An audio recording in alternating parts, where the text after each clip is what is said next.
So today we've got this 22 plate D-Max Isuzu in for a pre-sale deep clean and preparation for handover at the weekend. These are very, very clean motors. They've got next to no miles on, so they need very, very little work. This is more of a final presentation before the handover, and fair play to these guys. They always like pushing every single vehicle over the line to ensure that there's no comebacks later on down the line. So let's get this thing washed up, isolate a couple of scratches, give some realistic results as to whether I can actually remove them or not. It's always best to be realistic and get this up and together, ready for the handover at the weekend. See you in a bit.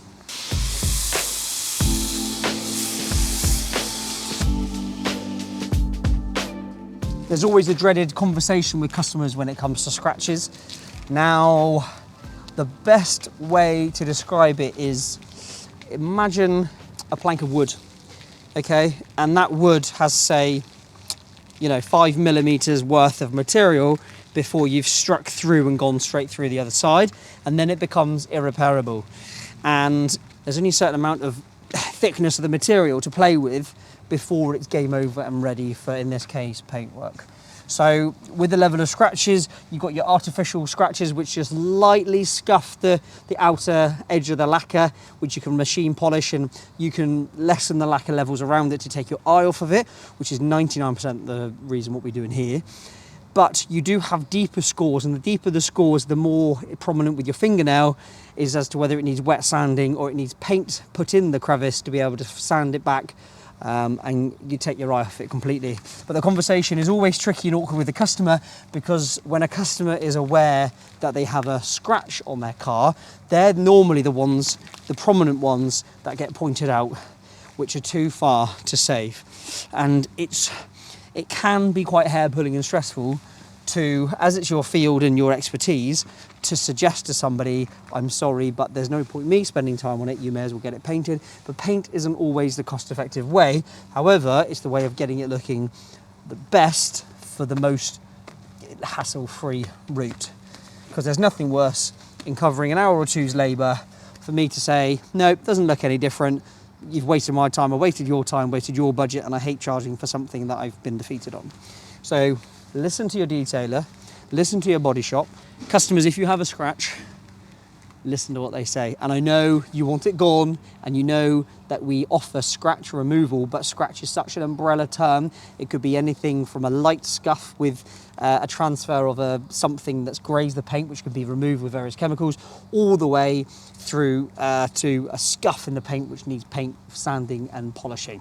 That is quite a dedicated specialist solution, so I only recommend it if your detailer has body shop or self-taught history and understands paint depths and paint levels before proceeding, because it can lead to burning through, it can lead to bigger issues down the line, and then end up having to get panel spray for the sake of trying to earn 50 to 100 pound in a scratch removal. Could lead you into a 500, 600, 700 pound bill respraying the whole panel.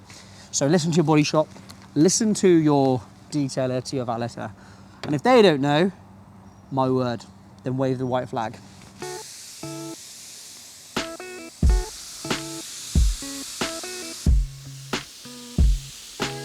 Okay, so jumper's come off.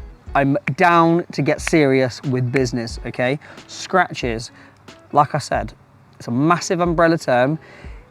I now live by the yes or no theory. I don't do the maybe. Through years and years of polishing, working in the body shop, working for a valeting centre, and seeing plenty of scenarios myself, I can now give you an honest answer, or at least a factual opinion of 99% accurate, as to what is the best way to deal with defects in your paint. This scratch here, come and take a look.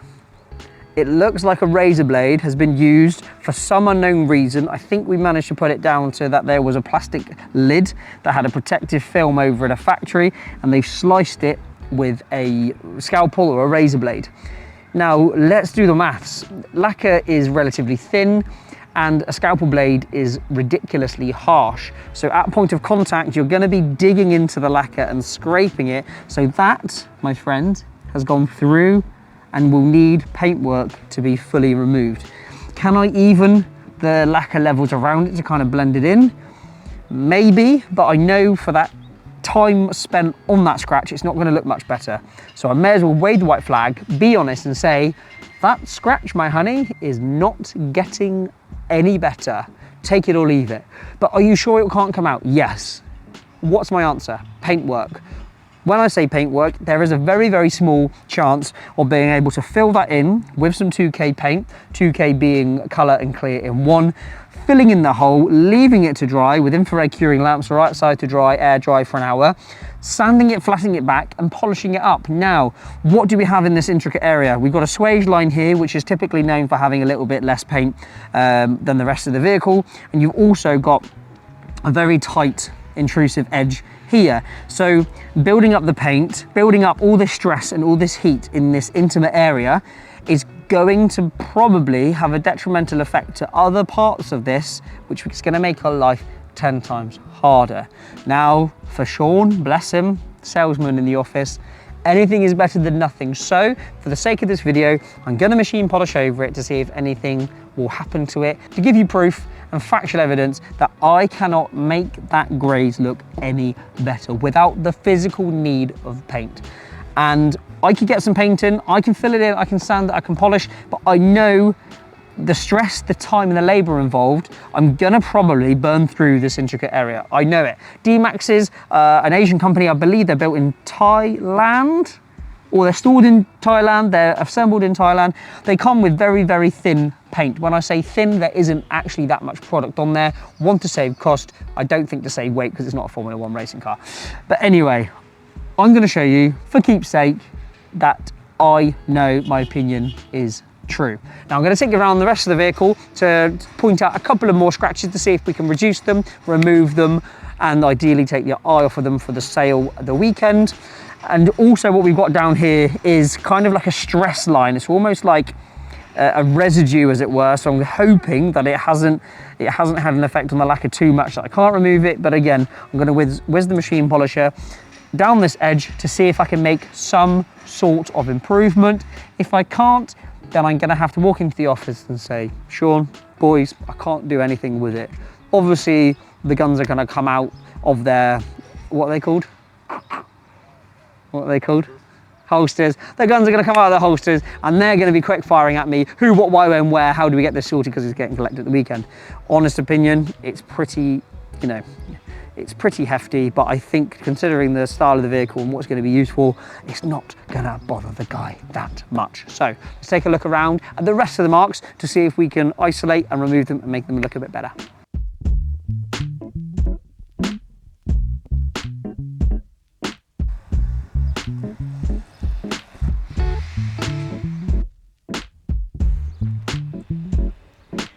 So there's loads of factors in scratch removal, depending on the paint type, the paint color, the pad choice, the polish choice. It can get really, really overwhelming, but I like to keep things nice and simple with the traffic light system. Very simple: green, amber, red.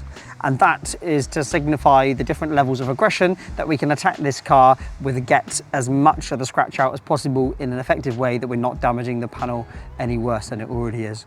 So I'm always a yellow, so medium, amber kind of guy to give us a good kind of basis as to the correction level, the scratch level, and as to whether we've done it in one hit without making too much mess of the whole side. So I'm gonna get this a nice, clean as possible pad that I can find out in the back. Let's be realistic, they're never always mint.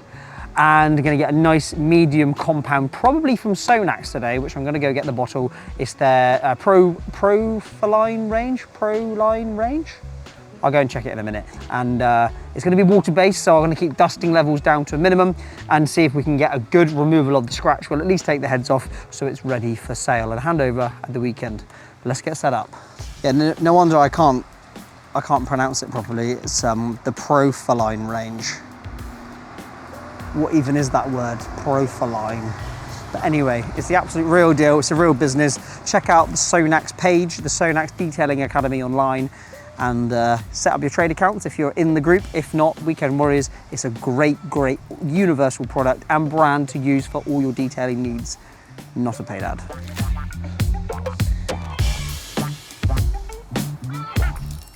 Less is more. Less is more in this case anyway. Because this is water-based, and it's a really, really efficient product. A little bit does go a long way. It saves clogging up the pad, because obviously you want a free pad for the foam cells to be open to be able to break down the polish, and you want there to be enough polish to be able to break down the micro compounds to actually do the job, and the micro abrasives. So without further ado, let's give this a go and see what's going to happen. And I know that won't change, but we may be able to improve the residue over here.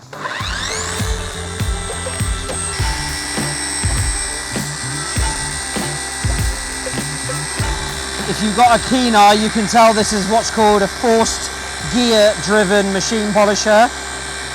So it's the DA alternative to a rotary. It still spins on the single axis, so it gets the nice and cut, and defects are really quite high in removal.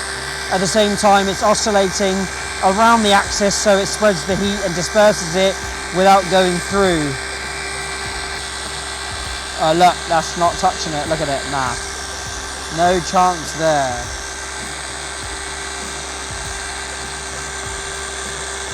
Keeping the pad moving and the machine moving as consistently as possible. Just avoid any heat build-up on the edges. And I'm just tilting the pad on the angle to make sure that I get into the designated area and don't have an uneven pad where it's not actually getting to the surface properly.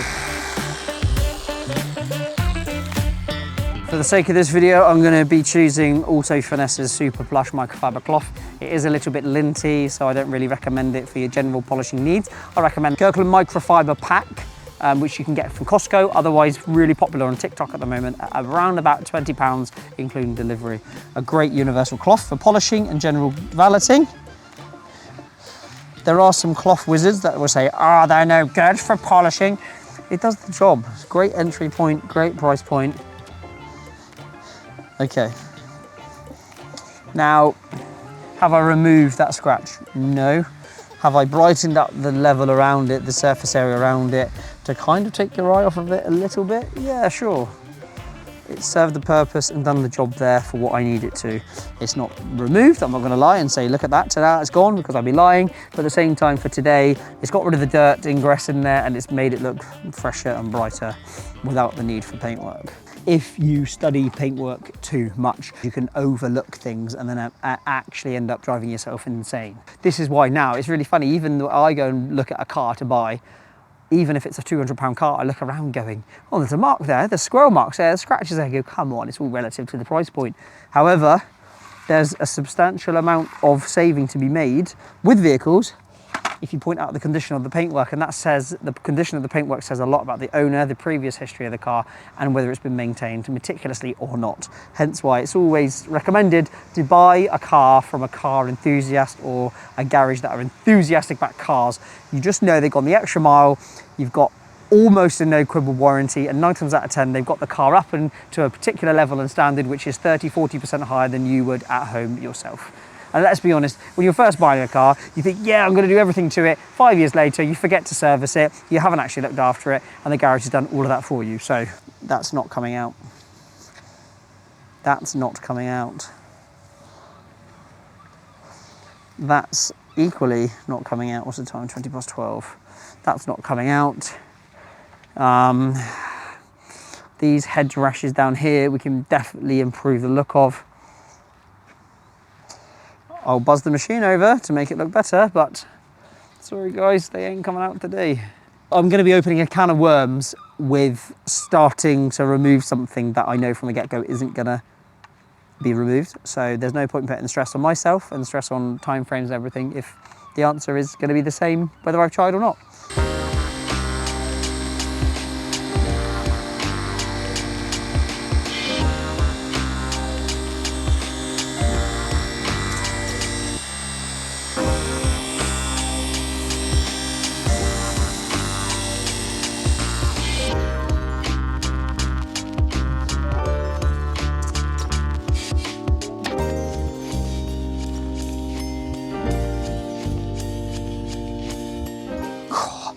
Shiny, shiny.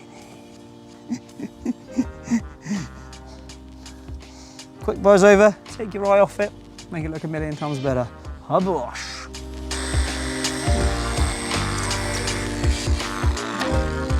Machine polisher choice, would I recommend a force rotation from get-go? No. Get yourself familiar with a DA, a dual action machine polisher first, to give yourself a good insight as to how the machine moves. Then I would say after 6 to 12 months, progress to, if you're looking to get into correctional level, fine. If not, a DA will do most of the tasks on hand. And without boring you with the intricate details, there are very, very cost-effective, good machines. Try and avoid the £30 machines, but obviously you don't have to go and spend £400 or £500 on a brand new machine either. So there are mid-markets that do great jobs, great finishes for your weekend use and your semi-professional use.